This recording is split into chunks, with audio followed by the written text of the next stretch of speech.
Hi, I'm Jacinta and you're watching Coast Community News 5 at 5, November 27. And before we start, happy Thanksgiving Day to all of our American viewers. Corn, I hereby grant you a full pardon. On the program this week, Council is set for some major restructuring. A new COVID test lab opens in Gosford, fresh employment data, a train strike, footpaths, fishing licences, and later on we speak with an award-winning cheesemaker and a new kind of swamp at Pioneer Dairy in Wyong.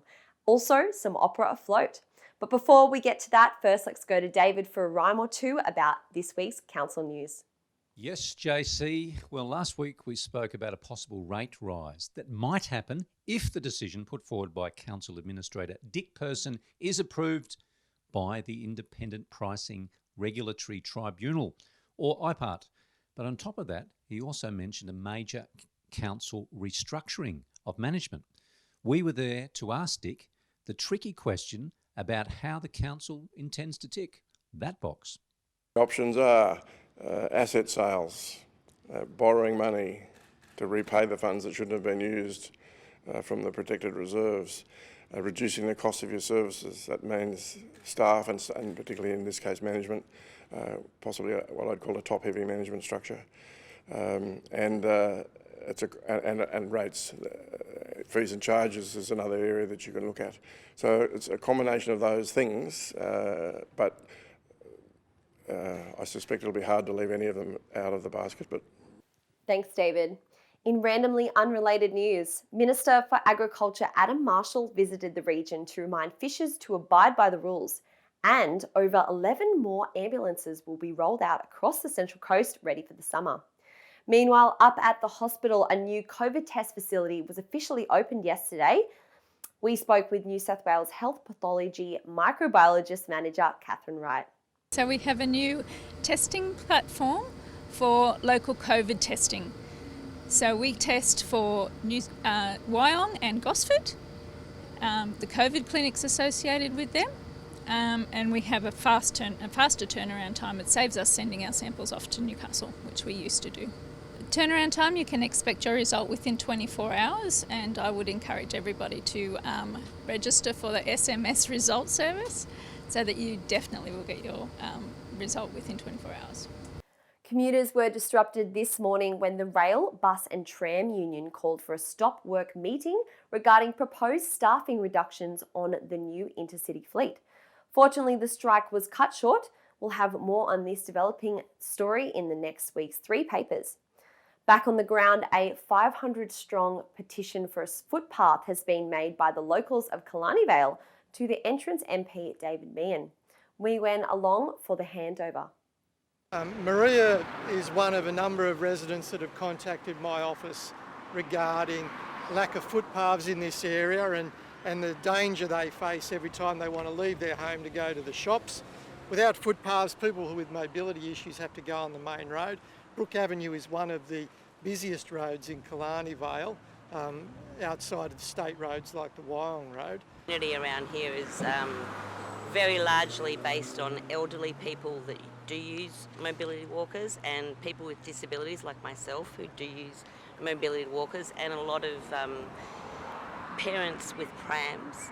And the children, if they've got a toddler, actually have to walk in the middle of the road so that they're on a stable section of road, which is incredibly dangerous because they're the first people that will be hit. Brook Avenue needs a footpath. Isn't that what they need? Yes. Now let's shoot back to David for this week's data crunching, thanks to Sea Change Data Analytics in Gosford. Well, yeah, thanks, JC, again. Some improvements in the local job market have occurred across the Central Coast in October. And you can see from the graph a decrease in the number of job seekers by over 1,000 people. Numbers are still high, sitting at 18,868. Yet there's also been an increase in Central Coast job vacancies advertised, climbing to 1,365 in October. Check the business section of our website for a more complete picture of all these stories. Now, here's Hayley with sport, weather and cheese. Thanks, David. The The 2020 Women's State of Origin clash saw 7 Central Coast locals compete in the competition, along with Wyong-Roo player Taryn Aiken for the Queensland Maroons. Aiken proved indispensable for the Maroons, who made NRLW history by claiming their first ever Women's State of Origin title since the contest's rebranding in 2018. Aiken's performance would also see her awarded the Nellie Doherty Medal as Player of the Match. Central Coast boxing sensation Jay Opataya has maintained his undefeated record after taking out former Australian champion Ben Kelleher at the World Boxing Organisation Intercontinental Cruiserweight titles. The Watanabe local took the match via a 6-round TKO to bring his perfect record up to 20-0 after almost a year out of the ring. And the Central Coast Mariners will kick off their 2021 A-League campaign with a blockbuster F3 Derby at Gosford on New Year's Eve. The FFA confirmed the upcoming 26-round season's fixtures on November 24, with the Mariners set to play 13 games at Central Coast Stadium, beginning with the Derby against the Newcastle Jets. A busy start to the schedule sees the team play 9 games in the first 38 days of the season, with 5 home clashes, but head coach Alan Stajic says the team is ready for the challenge. And now let's have a look at the weather. It's time to slip, slop, slap this weekend with a UV index predicted to sit at extreme levels between 11.2 to 11.5. Saturday will be a max of 36 with winds northeasterly 25 to 40 kilometres an hour. And Sunday will do one better with a very hot 41-degree day. There will be a slight 20% chance of a shower and a thunderstorm with winds north to northwesterly 15 to 20 kilometres an hour, shifting southerly 30 to 40 kilometres in the afternoon. And now, past the crackers grommet, Central Coast-based cheesemakers Little Creek Cheese has gained a national reputation this week with a further 11 awards. We dropped in to quiz Chief Cheesemaker Russell about his cheesy secrets. Well, this time it was for the Dairy Industry Association of Australia, New South Wales Division. We sent 10 cheeses, we got 11 awards. One of them was the champion non-bovine dairy product. Now we've had that 2 years in a row previously, but for a different flavour. So now we've got 3 years in a row with 2 flavours. So what does make your cheeses so special? What do you think? Okay, we hand make our cheeses, which means that we can monitor the process. We can look at it and go, it needs just a little bit more, or it needs to be worked now. Thanks, Hayley. What's in the swamp? Well, this interview we had with Sue Bradley and the team from SWAMP, standing for Sustainable Wetlands Agriculture Makers Project. They told us about their new project coming up.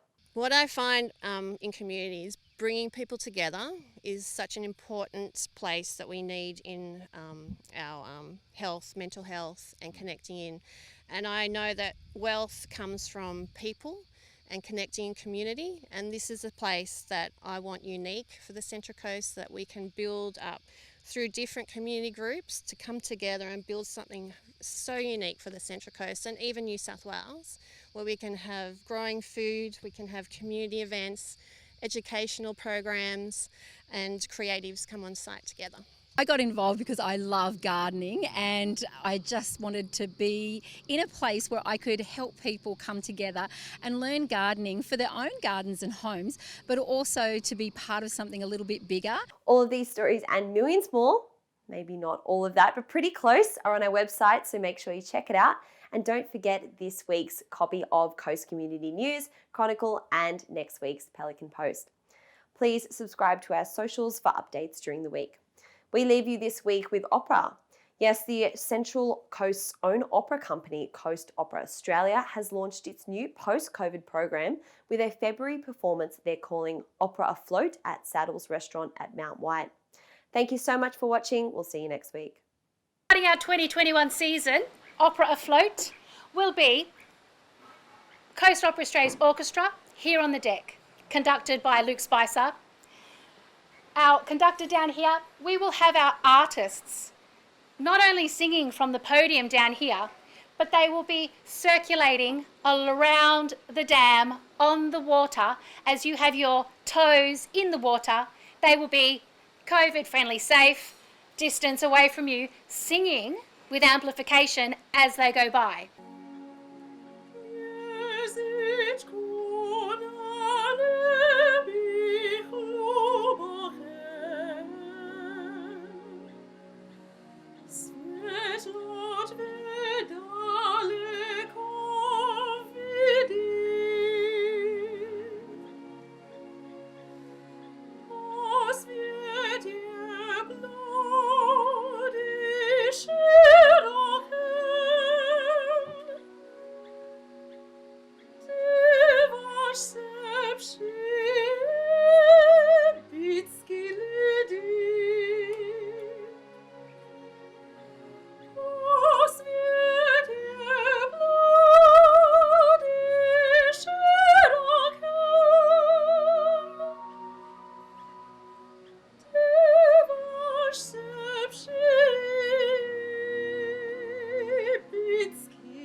Shine.